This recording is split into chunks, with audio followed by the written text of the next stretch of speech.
It begins without warning. One moment, the city pulses with light, screens flicker, traffic flows, and digital life hums quietly in the background. Then, darkness. Everything stops. Streetlights vanish into black. Elevators stall mid-floor, air conditioners fall silent. A single second of total blackout feels like the breath the world forgot to take. In that first moment, people freeze.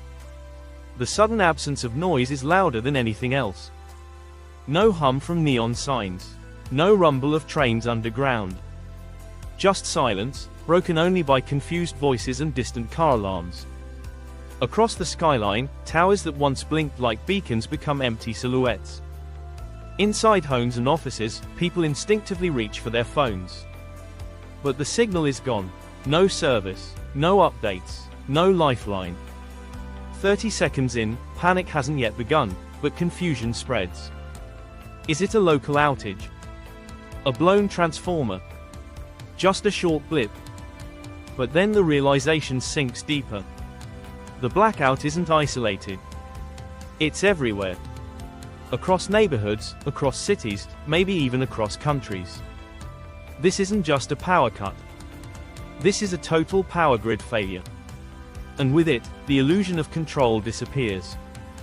By minute 5, elevators are still stuck with people trapped inside. Cash registers are frozen. Traffic signals blink into nothingness, and intersections become chaos zones. The air feels heavier. As if the city itself is holding its breath, waiting to exhale. By the 30-minute mark, the difference between preparedness and panic becomes visible. People begin leaving buildings, not knowing if they'll be able to return. Phones are nearly dead. Gas pumps don't work. Digital payments are useless. Stores can't open. Hospitals switch to backup generators, but even those are temporary. For many, it's the first time they notice how dependent life has become on invisible systems powered by electricity. From water treatment to public safety, from food delivery to simple communication, everything is linked to the grid. Without it, the digital age crumbles faster than anyone imagined. This isn't a story set in the distant future. It's already happened, in New York, in Texas, in Puerto Rico, and just days ago across Spain and Portugal. In those first moments, what seemed like a flicker in the system became a glimpse into a fragile reality we rarely question. So what really happens after the lights go out? Not just in the first hour, but in the days that follow. What causes these massive blackouts in modern countries with advanced technology? Why are they becoming more frequent? And most importantly, how can anyone survive a total blackout without warning? In this video, we'll uncover the truth behind grid collapse. We'll expose the silent vulnerabilities of our power systems. We'll walk through real-life case studies, shocking data, and controversial energy debates. And we'll arm you with practical, life-saving tips on how to survive a total blackout. What comes next will shock you. But it may also save your life. Because when the grid goes down, the countdown to chaos begins. The fragile power grid, an invisible giant, it's easy to overlook the one system that powers nearly every moment of modern life. Electricity flows invisibly through our homes, our cities, and our devices, so seamlessly integrated that we forget it's there, until it's gone. The power grid, a vast web of wires, substations, and control centers, is the silent engine of our civilization. But while it feels indestructible, the truth is, this complex system is more fragile than we dare to admit. Modern power grids are marvels of engineering. They're built to balance supply and demand every second of every day. When you flip a light switch, somewhere, possibly hundreds of miles away, a generator has to adjust its output to match that tiny demand. Multiply that action by millions of homes, factories, and devices, and you begin to grasp the scale of the system. It must be in constant balance. If demand rises too quickly or supply suddenly drops, the entire grid can destabilize in seconds. Globally, over 83% of the world's population now has access to electricity. That number represents billions of people who depend on an uninterrupted flow of power. From the smallest rural clinic to the largest megacity, life today is tethered to the grid. And as that reliance grows, so does the risk. Power grids are not isolated. They are interconnected, sprawling networks that cross borders and link countries together. These connections are designed for efficiency and redundancy, but they also introduce vulnerability. When one section of a grid fails, the burden doesn't vanish, it shifts. Power reroutes. Voltage surges. The grid tries to correct itself. But if the failure is large enough or occurs at the wrong moment, the grid can collapse in a domino effect known as a cascading failure. That's what happened on August 14, 2003. A software bug at a control center in Ohio prevented alarms from sounding when overloaded transmission lines began sagging into trees. The initial fault seemed minor. But within hours, 55 million people across the northeastern United States and parts of Canada were plunged into darkness. Power plants shut down automatically. New York City, Detroit, Toronto, all silenced by one overlooked error. It was the second largest blackout in history, and it all began with a few wires brushing against tree branches. Fast forward to February 2021. Texas, known for its independent power grid, faced a brutal winter storm. Uninsulated natural gas lines froze. Wind turbines shut down in icy winds. Demand for heat surged beyond capacity. The result was catastrophic. Over 4.5 million homes lost power. At least 246 people died, many from hypothermia in their own homes. The grid didn't just fail, it shattered under pressure it wasn't designed to withstand. And then, most recently, came the April 2025 blackout that hit Spain and Portugal. At 12:33 p.m., a sudden loss of nearly 15 gigawatts, over 60% of Spain's power load, triggered one of the most extensive blackouts in European history. Within 5 seconds, the grid failed, cascading across national borders. Portugal was plunged into darkness. Trains stopped mid-route. Airports suspended operations. For hours, both countries struggled to stabilize the system. Investigations are still underway, but early reports suggest a combination of overloaded lines, grid instability, and insufficient reserve generation played a role. These events may seem different, a software bug, a weather event, a grid overload, but they all share a single thread: vulnerability. Power grids operate on a delicate frequency, typically around 50 or 60 Hz depending on the region. Every device, generator, and transmission line is calibrated to this rhythm. If the frequency drops too low or climbs too high, protective systems trigger shutdowns to prevent physical damage. One turbine tripping offline may be manageable. But if too many fall out of sync, the result is a runaway collapse. Think of it like a tightrope stretched across continents. The grid walks that rope every day, adjusting for wind, weight, and sway. A gust here, a slip there, and suddenly, the rope snaps. The invisible giant that powers our world is not indestructible. It is sensitive, reactive, and increasingly stressed. With growing demand, climate instability, and aging infrastructure, experts warn that more frequent and more severe blackouts are not just possible, they are inevitable. And when the grid goes down, it doesn't just turn off the lights. It shuts down communication. It halts water delivery. It crashes economies. It tests the limits of society itself. Understanding how this giant works is the first step in preparing for when it fails. Because the question is no longer if a major blackout will happen, but when. And when that moment comes, most people won't even realize what caused it. Until it's too late. What actually happens in the first 24 hours when a total blackout hits? The first 24 hours are more than just inconvenient, they're the beginning of a breakdown. Not just of electricity, but of order, routine, and even trust. While the lights might go out in seconds, the collapse of services, infrastructure, and human behavior unfolds in waves. And what starts as a technological glitch quickly turns into a human crisis. To understand the full scope of those first 24 hours, there's no better case study than the New York City blackout of 1977. On the evening of July 13th, a lightning strike triggered a sequence of failures that led to a full citywide blackout. Within minutes, subways stopped between stations, airports shut down, and traffic came to a standstill.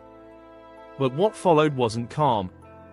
As night fell over a powerless city, fear took over. Thousands of stores were looted, over 1,000 fires were set, and entire neighborhoods were ransacked. More than 3,700 people were arrested in just one night. All of it triggered by a sudden loss of power, and the sense that no one was in control.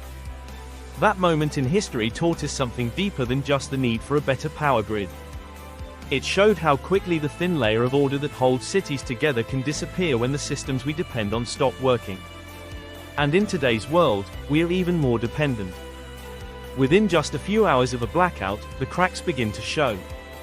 Grocery stores that look fully stocked can only keep their shelves filled because of a system called just-in-time delivery. It means that food and goods are only delivered as they're needed, often daily. That system works brilliantly in a stable world, but in a blackout, it's a disaster. Without power, stores can't track inventory or receive shipments. Refrigerators stop. Fresh food begins to spoil. By the end of the day, shelves start to empty. And there's no restocking in sight. Emergency services feel the pressure next. Police, fire departments, and hospitals all rely on digital systems and centralized communication. In the first few hours, emergency phone lines are jammed or unreachable. Fire response is delayed. Hospitals switch to backup generators, but those only last for hours, or at best, a few days.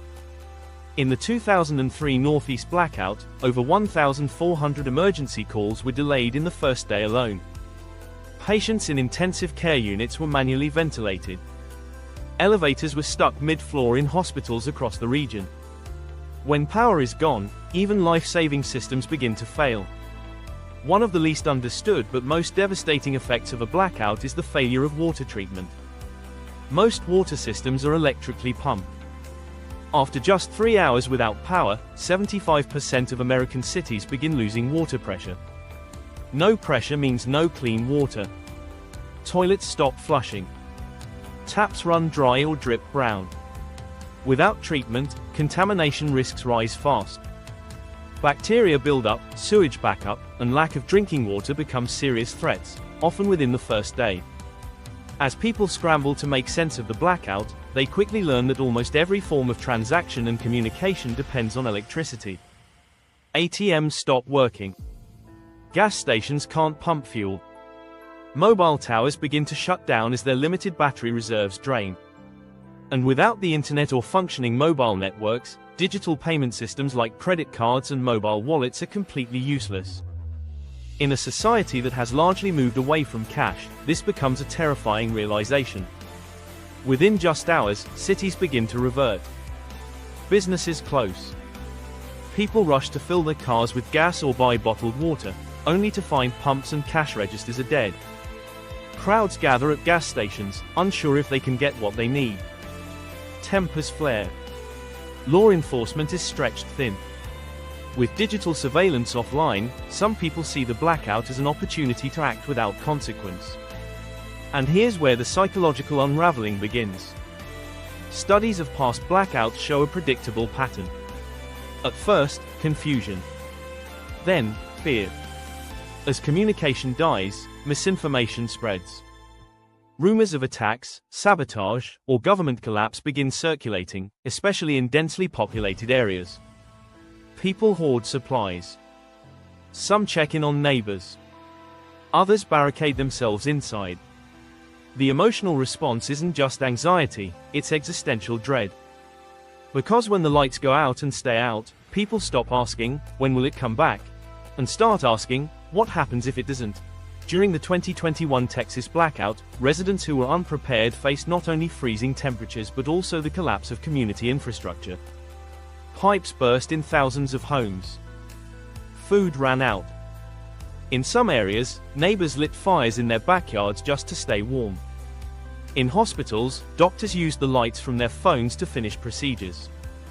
In homes, parents melted snow for drinking water. And the stress, both physical and mental, pushed people into survival mode within hours. The tipping point often comes not with the first spark of panic, but with the silence that follows. No news. No phone.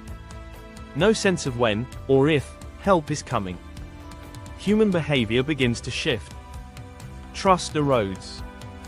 People who would normally help each other begin protecting what little they have. In cities, looting starts as necessity, then spreads as opportunity.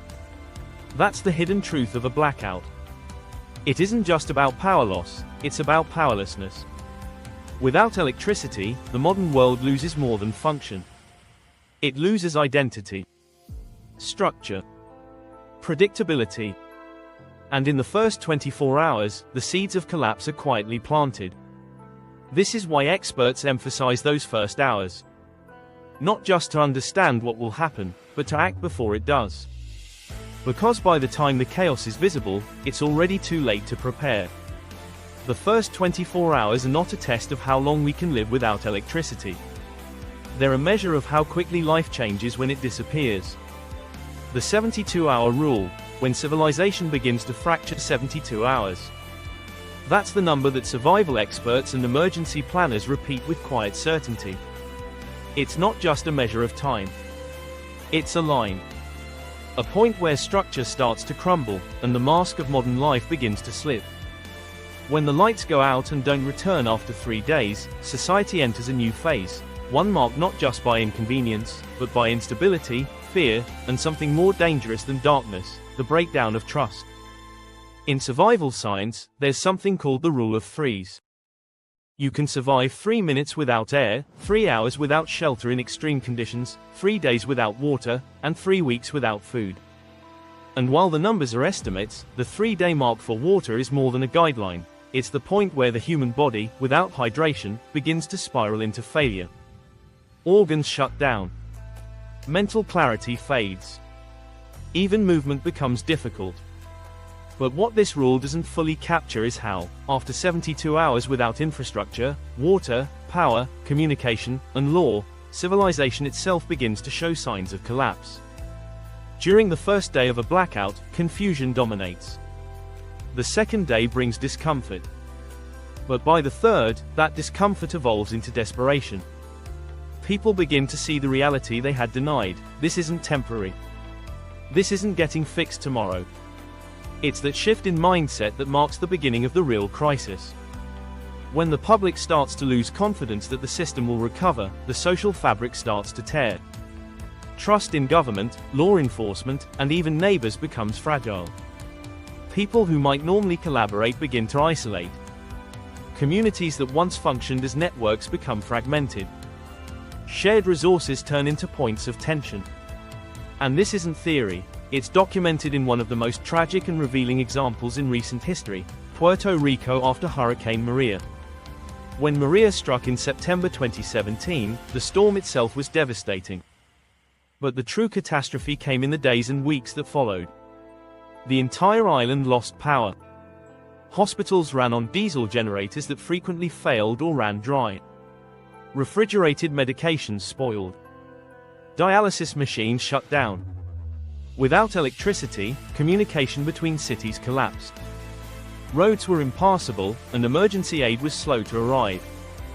The result wasn't just a humanitarian crisis, it was a breakdown in every system meant to protect the public. Officially, the storm was initially blamed for a few dozen deaths. But as months passed and the data was analyzed, the real toll was revealed: over 3,000 deaths, most linked directly or indirectly to the power outage. It wasn't wind or rain that killed them, it was the absence of electricity, and everything that depended on it. The power grid failure turned a natural disaster into a long-term collapse. Survivors spoke not just of fear, but of a loss of control. Interview after interview revealed the same emotion: helplessness. They didn't know what was happening in the rest of the world. They didn't know if help was coming. One woman described how, after the third day, she stopped hoping the power would come back and started preparing to defend what little she had. Not against nature, but against other people. This sense of losing control is what makes the 72-hour mark so significant. It's when people stop waiting for the system to come back and begin preparing to live without it. That's why so many preppers, those often mocked for their doomsday planning, call the third day the beginning of panic. Because by then, the adrenaline has worn off. Supplies are running low. Communication is cut off. And people realize that the rules are changing. In urban areas, this shift is often most visible.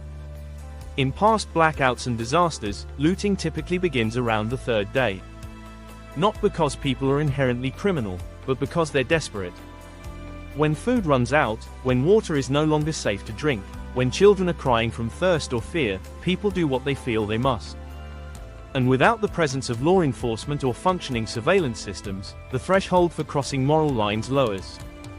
But it's not just individuals that change. Institutions falter too. Police departments face internal strain as officers begin choosing between their duty and protecting their own families. Emergency services can't reach many areas. In the absence of a central authority, rumors and misinformation. In rural areas, the story is different, but not necessarily safer. Isolation becomes the greatest threat. Medical help is unavailable. Fuel reserves are limited. Power restoration efforts often prioritize population centers, meaning rural communities may wait even longer. And in that vacuum of support, even tightly knit communities can become strained. Experts who study disaster psychology have long pointed out that the first 72 hours of a crisis are the most critical, not just for survival, but for maintaining order.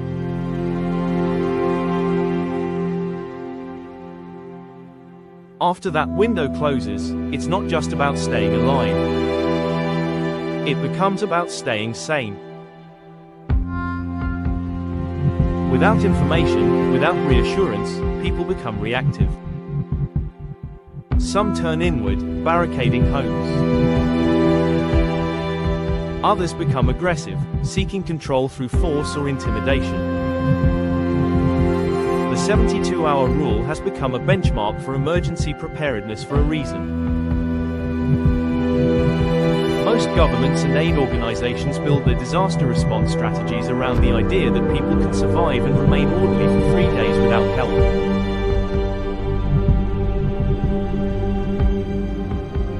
But history shows that beyond that, the chances of maintaining peace diminish quickly. This isn't about fear-mongering.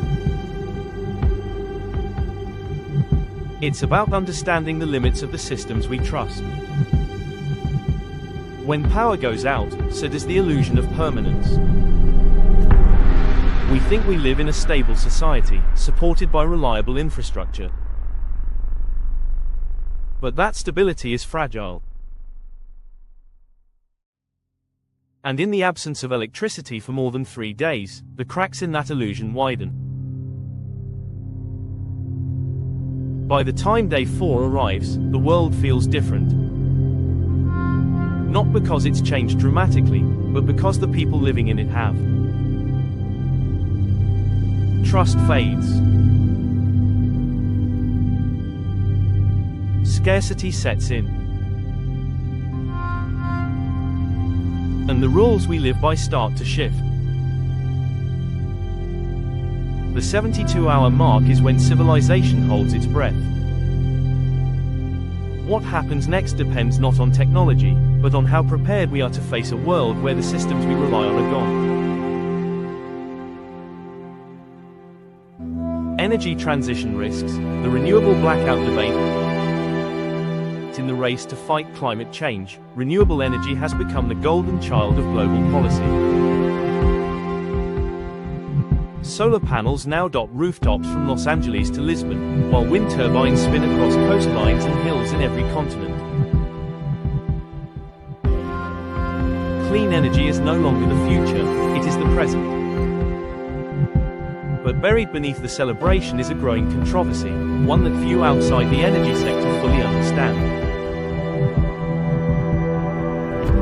While renewables are clean, sustainable, and undeniably necessary, they also introduce a new kind of fragility to our power grids. A fragility that, if ignored, could lead to more frequent blackouts, not fewer. The blackout that struck Spain and Portugal in April 2025 reignited this debate. At 12:33 p.m., a sudden and catastrophic drop in grid frequency triggered an automatic shutdown that cascaded across two nations. Nearly 15 gigawatts of electricity were lost in 5 seconds. It was one of the fastest and widest-reaching power collapses in modern European history. While officials have not confirmed the exact cause, early analysis pointed to an imbalance in grid stability, and that's where solar and wind energy came under the microscope.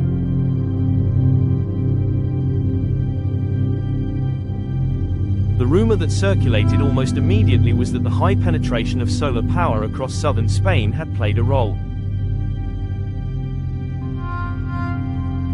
Some suggested that a sudden dip in solar output, caused perhaps by cloud cover or a software error in managing distributed energy resources, had overwhelmed the grid's ability to respond.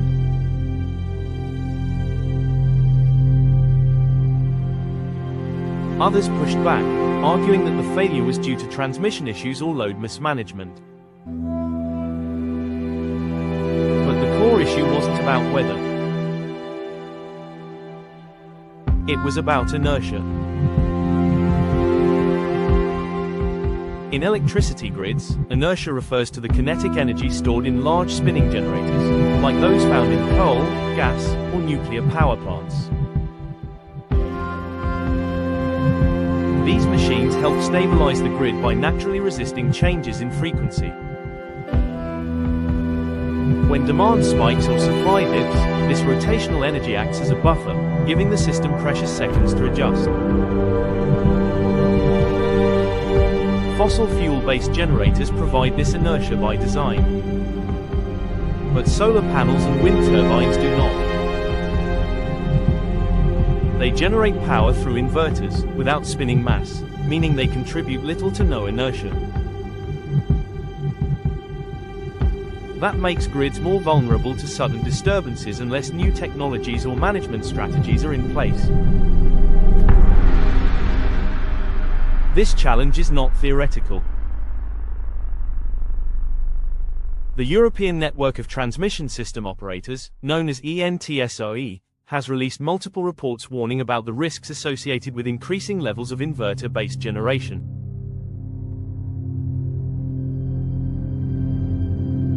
In one 2024 study, ENTSO-E highlighted several near-miss incidents where frequency instability was traced back to poorly coordinated renewable energy systems. The report concluded that without additional stabilization tools, such as synchronous condensers or grid-forming inverters, Europe's transition to renewables could outpace its ability to maintain reliability.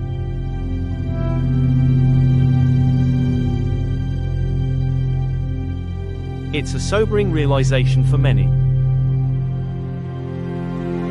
The push toward net zero carbon emissions has rightly prioritized sustainability. But the infrastructure supporting that transition has not evolved at the same speed. In many countries, legacy grids were designed for centralized, predictable power generation. Renewables, by contrast, are distributed and variable. They introduce complexity. They require faster response times, smarter forecasting, and more agile control systems. When these elements are missing or underfunded, the risk of a blackout increases. The 2025 blackout in the Iberian Peninsula became a case study not in whether renewables work, but in what happens when integration isn't properly managed. Spain has been a leader in solar adoption. On some days, over 50% of its electricity demand is met by solar and wind. That's an extraordinary achievement. But it also means the margin for error is smaller. A drop in solar output during peak load, or an unexpected surge in demand, can destabilize the grid if backup systems aren't ready. This has led to renewed discussions about the role of nuclear energy in the renewable age. Unlike coal or gas, nuclear power emits no carbon during operation, and it provides a stable, high-output source of electricity with inherent inertia. Countries like France and Finland are doubling down on nuclear as a bridge between fossil fuels and full renewable adoption. But nuclear comes with its own challenges: long development times, high costs, and political resistance. Grid-scale batteries have also been hailed as a solution. These systems can store excess solar or wind power and release it when needed. They respond quickly to fluctuations and can help stabilize frequency. But batteries, too, have limitations. They provide energy for short durations, typically a few hours. They don't offer inertia. And their production involves environmental and ethical concerns, especially around the mining of lithium and cobalt. What emerges is a more complicated picture than the one often shown in headlines. Renewable energy is not the enemy of grid reliability, but it demands a new way of thinking. Clean energy does not mean simple energy. Transitioning away from fossil fuels requires not just new sources of power, but new ways to manage it. Real-time data systems. Decentralized grids. Artificial intelligence to predict and balance supply. Community-based storage. And perhaps most importantly, political will to invest in the invisible layers of the energy system that make it work. The blackout in Spain and Portugal reminded Europe that energy transitions, if not carefully orchestrated, can expose old weaknesses in new ways. The answer is not to slow down adoption, but to speed up innovation in grid infrastructure. That means funding smart grid technology, expanding research into synthetic inertia, and building public understanding of how power works. For the average person, these terms might feel distant. But the impact is anything but abstract. It's the difference between a functioning hospital and one plunged into darkness. Between a city that keeps running during a storm and one that shuts down. Between a society that transitions cleanly and one that stumbles into darkness. The renewable blackout debate is not about choosing between clean energy and reliability. It's about doing both, and doing them well. And as the world rushes toward a carbon-free future, the lessons from April 2025 must be remembered. Because no matter how clean the energy, if the grid fails, the lights still go out. Urban versus rural, who gets hit hardest? When the power grid fails, not all places suffer equally. Geography, density, infrastructure, and lifestyle play enormous roles in determining who feels the collapse first, and who feels it longest. While urban centers are often the first to descend into visible chaos, rural communities endure a slower, quieter unraveling. The contrast is striking, and the outcomes reveal important truths about modern resilience, or the lack of it. Cities are engines of activity. They rely on dense networks of infrastructure operating in perfect coordination. Water treatment, public transportation, communication, and waste removal are all deeply centralized and powered by electricity. When the grid goes down, that interdependence becomes a liability. Without electricity, subway systems stop instantly. Traffic lights go dark. Apartment buildings lose elevator service, water pressure, and climate control. Cellular towers begin to shut down after just a few hours of battery backup. People in high-rise apartments quickly realize they can't access basic services without power. In urban environments, the pace of collapse is immediate. With such high population density, even small disruptions create ripple effects. Food becomes a flashpoint within hours. Refrigerators in grocery stores fail. Restaurants close. Public announcements stop. Digital payments freeze, and with fewer people carrying cash, transactions grind to a halt. In cities, there are few alternatives. You can't walk into the woods and build a fire. You can't dig a well or hunt your own food. Urban life is built on access, and without electricity, access disappears. Rural areas offer a different kind of vulnerability. In the first hours of a blackout, the reaction is often less dramatic. There are fewer people, less infrastructure, and more natural space. Many rural households rely on propane, wells, wood stoves, and independent septic systems, allowing them to continue functioning even when the grid is down. Panic doesn't hit immediately. The pace is slower. But that doesn't mean it's easier. Restoration times in rural areas are significantly longer. Utility companies prioritize population centers to stabilize the grid efficiently. That means rural communities are often left waiting days or even weeks for full power restoration. Roads may be damaged. Communications limited. And access to medical help becomes a major concern. In some areas, even emergency services are limited or non-existent. Over time, isolation becomes the biggest threat. The breakdown of basic services follows different timelines depending on location.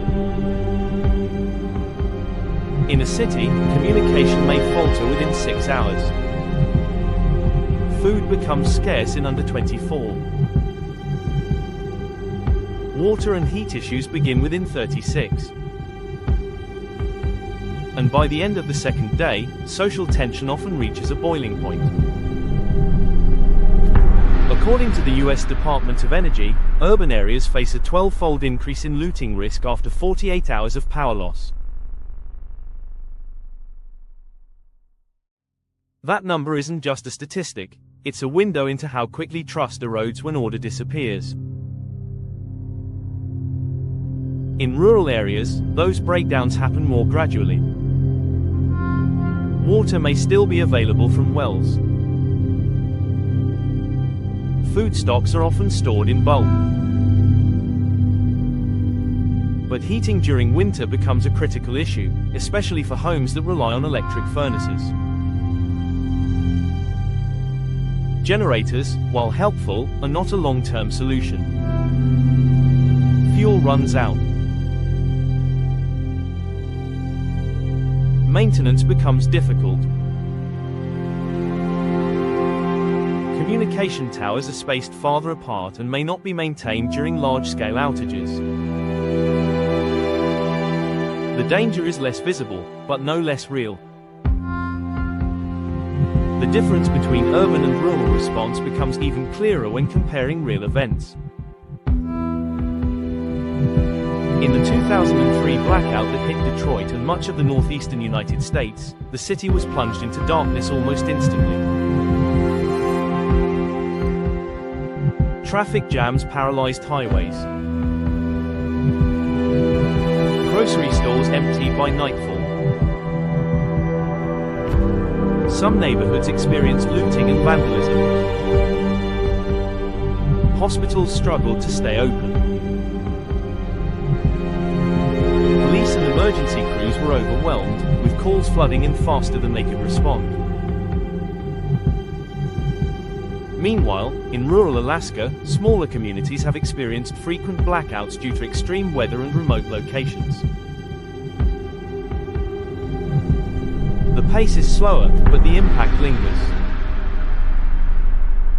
In one prolonged outage during a winter storm, residents in a small Alaskan town were forced to melt snow for water and huddle in single heated rooms to conserve energy.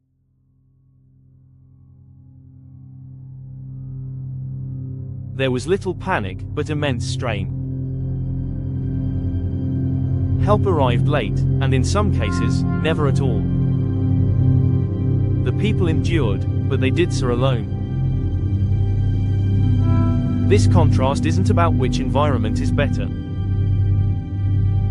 It's about understanding the different challenges each one faces. Urban dwellers may need to prepare for rapid collapses of order, communication, and access to essentials. Rural residents must prepare for long-term isolation, slow aid, and the quiet erosion of comfort. In both cases, the lesson is the same. Electricity is not just a convenience, it is the foundation upon which everything else depends. What the blackout reveals is how little redundancy exists in modern life. Whether you're in the heart of a metropolis or surrounded by endless fields, the moment the power fails, a timer begins. That timer counts down to discomfort, scarcity, and eventually, desperation. How fast it ticks depends on where you live. But no matter the location, when the grid goes down, the fragility of modern life becomes visible. In the conversation about survival, it's no longer enough to ask if the power will return. We have to ask, who gets it back first, and who's left waiting in the dark? Blackouts and cyberwar, is this the real threat? When the power goes out, most people instinctively blame weather, equipment failure, or aging infrastructure. But in an era defined by digital warfare, there's a darker possibility lurking behind the blackout. What if it wasn't nature or negligence, but a deliberate attack? What if the next citywide blackout isn't a glitch in the system, but a carefully orchestrated assault on a nation's core lifeline? In 2023, the United States Cybersecurity and Infrastructure Security Agency, known as CISA, issued a chilling warning. Power grids across the country were increasingly being probed by foreign hackers. These weren't random attempts. They were calculated scans looking for weaknesses.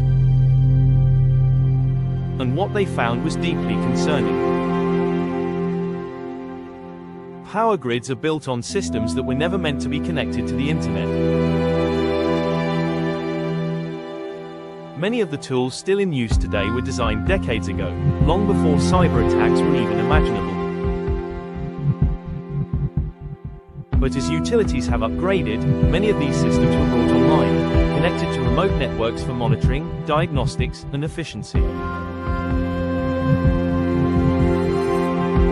That connectivity opened the door to convenience. But it also opened the door to intrusion. The precedent for such an attack already exists. In 2010, a malicious computer worm called Stuxnet made headlines around the world. It wasn't just any virus. It was one of the first known cyber weapons. A sophisticated program designed not to steal data, but to sabotage physical systems. Stuxnet targeted nuclear centrifuges in Iran, causing them to malfunction while giving operators false readings. It was a silent attack, invisible in real time, and devastating in its outcome. Although it didn't target a power grid, it proved a terrifying concept. A virus could destroy physical infrastructure without a single bomb. 5 years later, that theory became reality. In December 2015, hackers launched a coordinated cyber attack on Ukraine's power grid. It was the first confirmed instance of a cyber attack causing a real-world blackout. More than 200,000 people were left without electricity for hours. The attackers used stolen credentials, planted malware, and even disabled backup systems to ensure the outage. The shutdown wasn't the worst part. The worst part was the precision. They knew exactly where to hit and when. The implication was clear: power grids are vulnerable, and someone out there knows how to take them down. Since then, the risk has only grown. Power systems are now considered critical targets in what military analysts call hybrid warfare. This is the blending of cyber and physical tactics to disrupt, destabilize, and demoralize a population without firing a single bullet. In hybrid warfare, taking out a power grid does more than create darkness. It creates fear. It shuts down communication. It isolates regions. It sows distrust between citizens and governments. And in the age of digital media, it lays the perfect foundation for psychological manipulation. That brings us to a troubling intersection: blackouts and disinformation. In the chaos of a power outage, facts become hard to find. News slows to a crawl. The internet collapses under the weight of lost signal and misinformation. Into that void steps a new weapon: deep fakes. These AI-generated videos and audio clips mimic real people with uncanny accuracy. When combined with a blackout, they become something far more dangerous than fake news. They become strategic tools to control public perception. Imagine a city loses power. In the confusion, a deepfake video circulates claiming a military coup is underway. Or a fabricated government official announces martial law. Or a foreign leader takes credit for the blackout in a chilling, realistic broadcast. With power out and networks fractured, verifying truth becomes almost impossible. Panic spreads not just because of what people see, but because they can no longer trust what they hear. The potential for societal manipulation during a blackout is enormous. And intelligence agencies around the world know it. Reports from the US, Europe, and Asia have confirmed that cyber units, both state-sponsored and rogue, are testing the boundaries of what can be done. Not just in power systems, but in water treatment plants, nuclear facilities, and air traffic control systems. These are not random hacks. They are rehearsal runs. Probes. So the question grows louder. Was the blackout in Spain and Portugal in 2025 a test run? Officials deny any signs of cyber intrusion, but whispers remain. The sheer scale and speed of the collapse raised eyebrows. Could it have been the result of a coordinated digital attack? No evidence has confirmed it. But in a world where attribution is almost impossible, the absence of proof is not proof of absence. The truth is unsettling. Most modern countries are ill-prepared for a cyber war targeting critical infrastructure. Governments invest billions in physical defense, missiles, tanks, aircraft. But a small team of hackers with the right access and intent could shut down more than any airstrike. They could collapse the very systems that allow modern society to function. Power, water, food distribution, hospitals, communications, all can be paralyzed with code. And that's the part that's hardest to fight. Cyberattacks are invisible until it's too late. They don't leave smoke or rubble. They don't trigger alarms. They happen quietly, surgically, and with devastating effectiveness. Even worse, they're hard to retaliate against. How do you respond to an enemy you can't see? How do you strike back when you're not even sure who hit you? This is the reality of the digital age. Blackouts are no longer just accidents or weather-driven events. They may be the first signal that a silent war has begun. And while governments race to harden their grids and secure their networks, the public remains mostly unaware of how close we are to the edge. For the average citizen, the risk feels abstract. But when the lights go out without warning, when phones stop working, and when the news turns into confusion, it won't matter whether the cause was wind, wear, or warfare.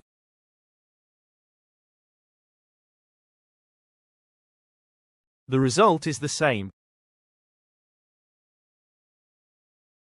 Darkness, silence, and the growing fear that something much bigger is happening.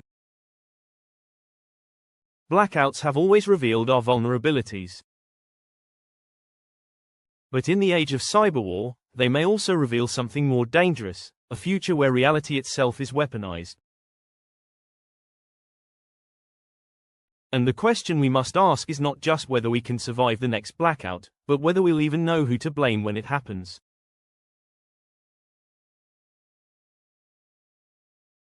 How to survive. Practical, non-prepper survival tips. When the power goes out and stays out, survival isn't about bunkers or buried caches of gear. It's about quick thinking, calm execution, and knowing what truly matters in those first critical hours and days. Most people aren't doomsday preppers. They don't own military-grade flashlights or 3 months of freeze-dried food. But the truth is, you don't need to be a survivalist to survive. You just need to understand the basics and respond with clarity instead of fear. The first step is immediate action. Time matters when the grid fails. As soon as the power goes out, assess the situation quickly. Is this local or widespread? Check with neighbors, listen for sirens, look for signs of emergency response. If the outage seems bigger than your block, it's time to switch gears from inconvenience to strategy. Water becomes your first priority. If taps are still running, fill every container in your home. Fill bathtubs, pots, jugs, anything clean and sealable.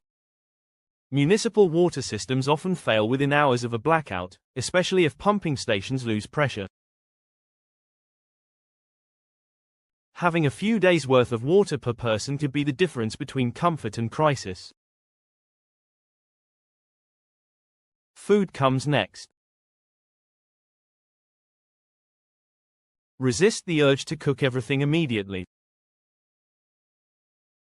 Prioritize perishables that will spoil quickly, but begin rationing from the start. If you have canned goods, dried staples, or items that don't need refrigeration, protect them. You don't know how long the blackout will last, and early overconsumption is a common mistake. Use what you must, conserve what you can. Keep meals simple. Eat cold when possible to avoid wasting fuel or heat.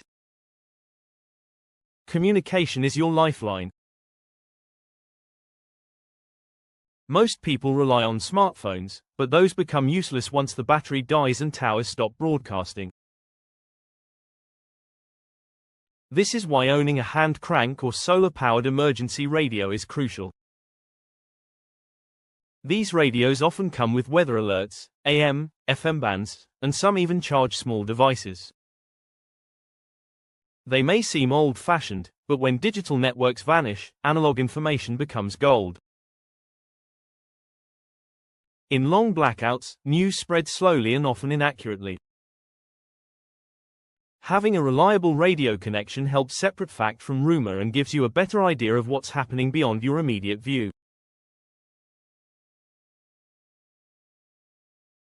Non-digital tools make the difference between survival and panic.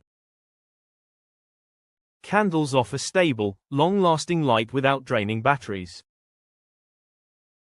Matches, lighters, and fire-starting gear become essential, especially if heating or cooking without electricity. Solar chargers, though not perfect, can revive small devices during daylight hours. Headlamps, flashlights, and battery-powered lanterns extend your functionality after sunset. These tools aren't expensive or high-tech. They're simple, durable, and effective. And they can be the difference between darkness and capability. Protecting your family isn't about barricades or confrontation. It's about structure. Children and elderly relatives especially need a sense of routine and reassurance. Set up a safe space with consistent lighting, warmth, and access to food and water. Establish roles for every member of the household, no matter how small. A child handing out crackers or helping refill water containers feels engaged, not frightened. Give clear instructions, and stay calm even if you feel unsettled. Your tone sets the emotional temperature of the household. Fear is contagious, but so is composure. One of the most overlooked strategies in blackout survival is community. People often think they're better off alone, guarding their supplies. But history tells a different story. Communities that organize early tend to do better. Sharing information, pooling resources, and assigning responsibilities helps prevent chaos. Know your neighbors before the blackout happens. Identify who has medical training, who owns a generator, who might be vulnerable and need help. When disaster strikes, those relationships become a safety net stronger than any gear in your closet. Start local communication networks with simple tools. A bulletin board in a common hallway. A shared notebook passed between households. Even handwritten notes posted to doors with updates. People don't need perfect information. They need connection. Isolation breeds anxiety. Connection builds morale. When it comes to long-term survival, mindset matters more than material. Stockpiles are helpful, but panic ruins plans. The person with the strongest flashlight is not always the one who gets through unscathed. It's the person who stays calm, adapts to change, and manages their energy wisely. Blackouts test patience, not just endurance. They challenge your ability to think clearly when familiar routines collapse. Build mental resilience the same way you would build a supply kit. Visualize how you'll respond to different situations. Practice boiling water on a camp stove. Try spending one evening without lights or screens to see what gaps you discover. The goal isn't fear, it's familiarity. When the blackout comes, it will feel less like an emergency and more like a drill you're ready to complete. Understanding the limits of your resources is another key survival principle. If you have a generator, don't use it to power everything. Use it in short bursts to preserve fuel. Focus on essentials, refrigeration, charging critical devices, medical equipment. Don't waste time trying to maintain normal life. Adapt to a new rhythm. Reset your expectations. Equally important is the concept of staying put. Unless your location becomes unsafe, sheltering in place is often the smartest move. Roads become congested or impassable. Gas stations don't work. Emergency responders may be overwhelmed or delayed. Your home, even without power, provides protection, familiarity, and a known environment. Venturing out should only happen with clear purpose and after assessing the risks. In the days that follow a blackout, tempers may fray, patience may run thin, and misinformation may spread. That's when your preparation pays off. You'll be the one with light when others sit in darkness. You'll have calm when panic takes hold. You won't need to rely on others for everything. And you'll be in a position not just to survive, but to help. There's a common myth that surviving a blackout requires expert knowledge or specialized gear. It doesn't. What it requires is attention to the basics, early action, and a clear head. Most of all, it requires understanding that power isn't just something that comes through a wire. It's something you build inside yourself, long before the outage ever begins. Because when the grid fails, and silence replaces the buzz of the modern world, survival won't be about what you own. It will be about what you know, how you think, and who you're with. And that's the kind of power no blackout can ever take away. The psychological collapse, how the human mind reacts when electricity disappears. Most people focus on the tangible losses. The cold. The hunger. The silence. But one of the most dangerous effects of a prolonged blackout doesn't involve infrastructure. It happens inside the human mind. The shift from light to darkness isn't just physical. It creates a psychological ripple that touches every thought, every emotion, and every relationship. And over time, that ripple becomes a wave that crashes into mental stability. Studies from both Stanford University and the Massachusetts Institute of Technology have shown a clear and disturbing trend. In the days following widespread power outages, domestic violence rates surge. Emergency room visits climb. Substance abuse spikes. Even in short outages lasting less than 72 hours, hospitals report increases in psychiatric emergencies. These aren't isolated data points. They're consistent patterns that emerge across different countries, cultures, and disaster types. When the lights go out, the human brain begins to shift into survival mode, and for many, that shift comes with profound emotional consequences. At the core of this response is one simple truth. Light represents control. It represents safety. When a room is lit, we feel in charge of our environment. We can see threats.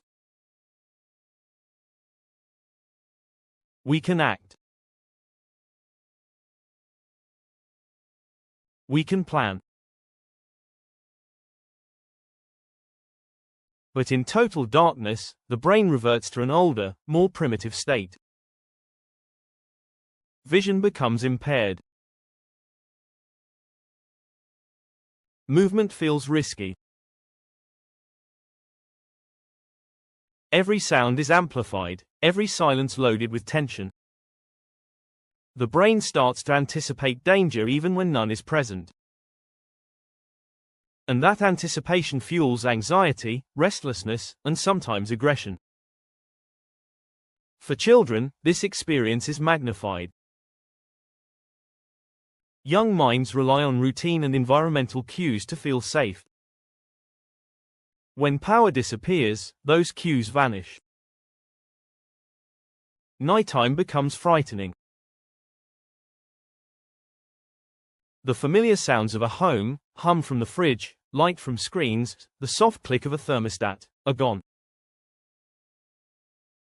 Children may cry more often, sleep less, or cling to caregivers with unrelenting intensity.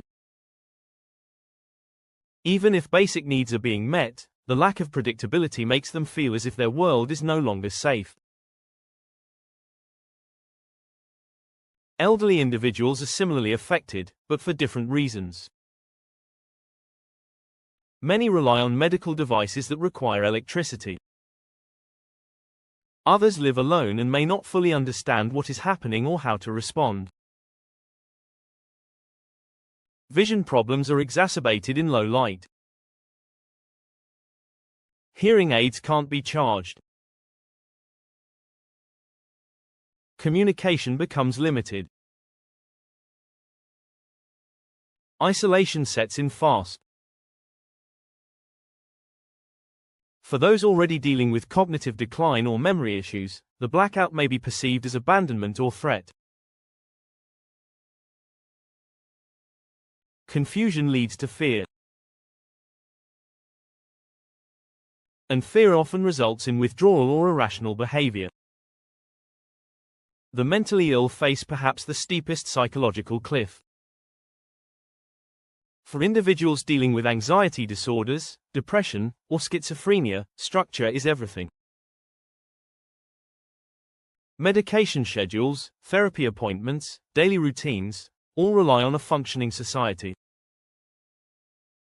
When that society slips into silence, symptoms intensify. Panic attacks become more frequent. Hallucinations may worsen. Without access to help, the chances of crisis rise dramatically.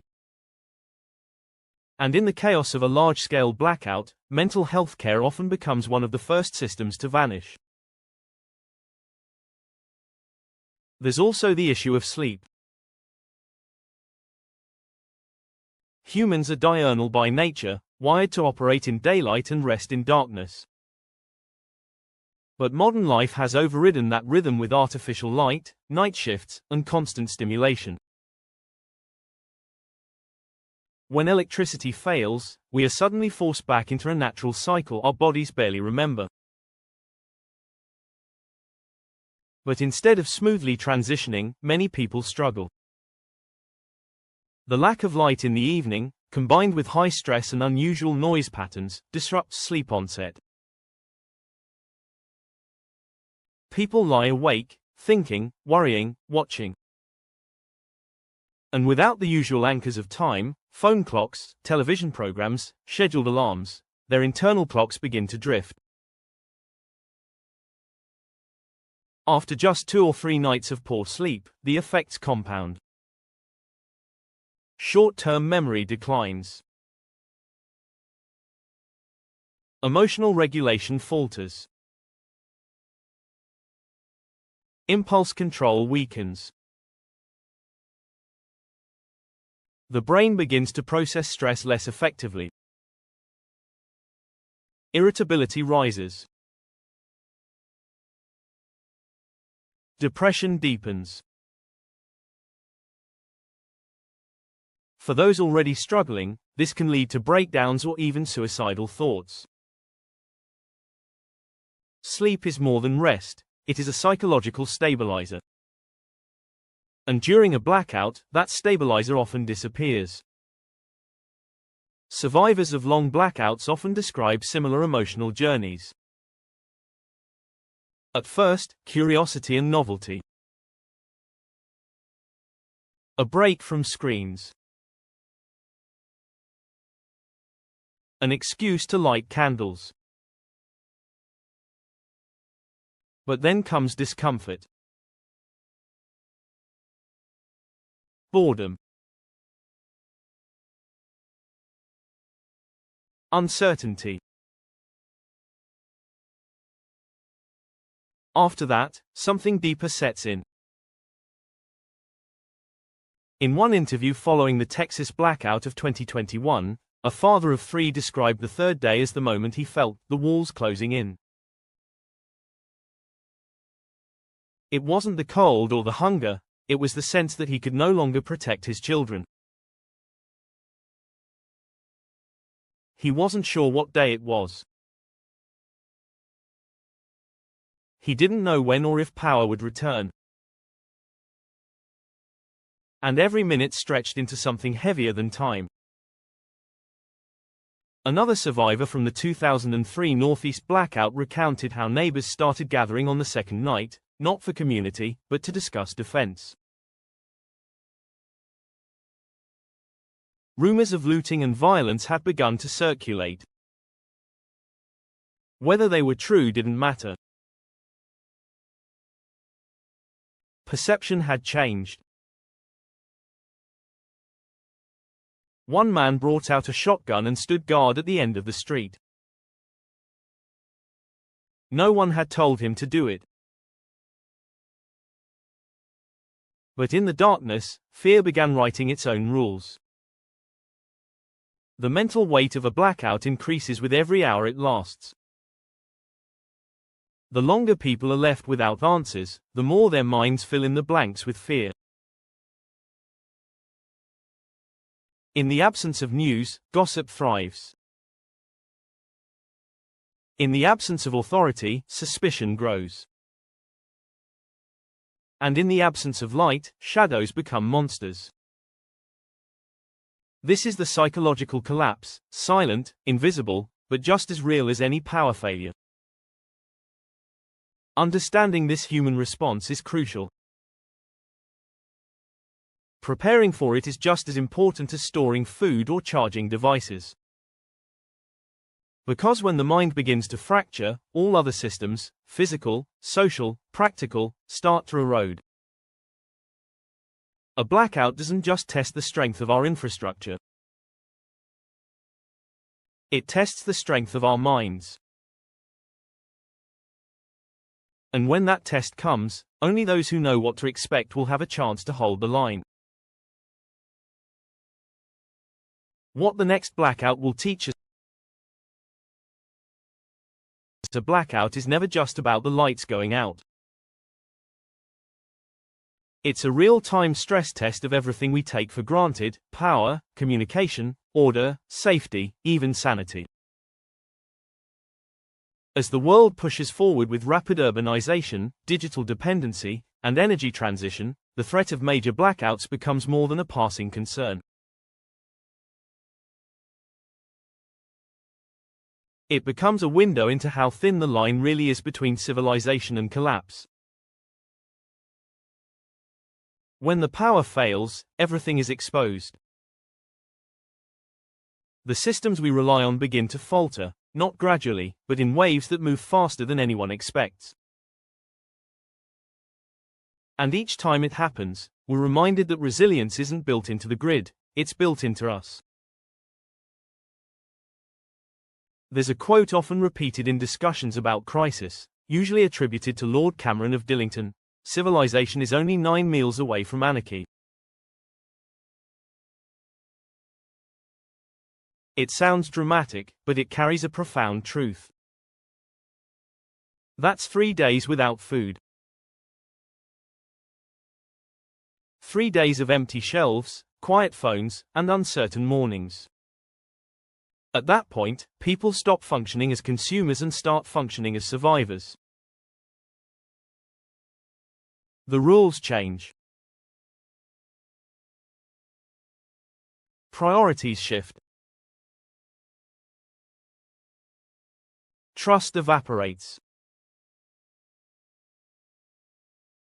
What begins as inconvenience ends in confrontation.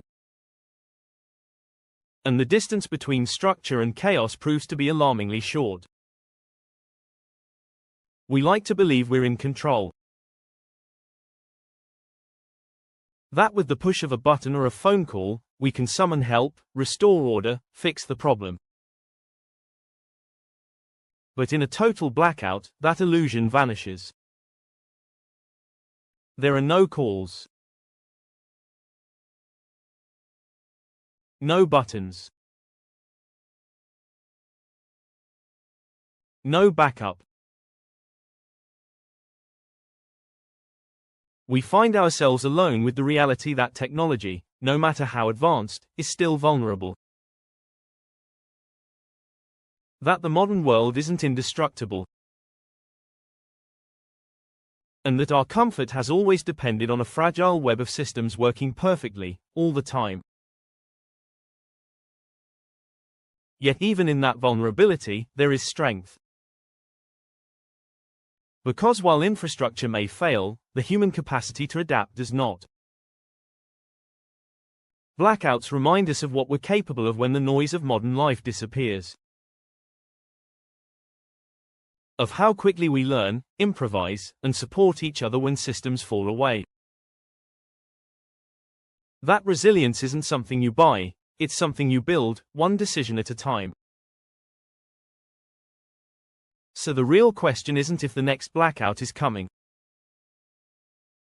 It's how ready you are when it does. Not just with flashlights and batteries, but with knowledge, clarity, and calm. When the lights go out, who will you be? How will you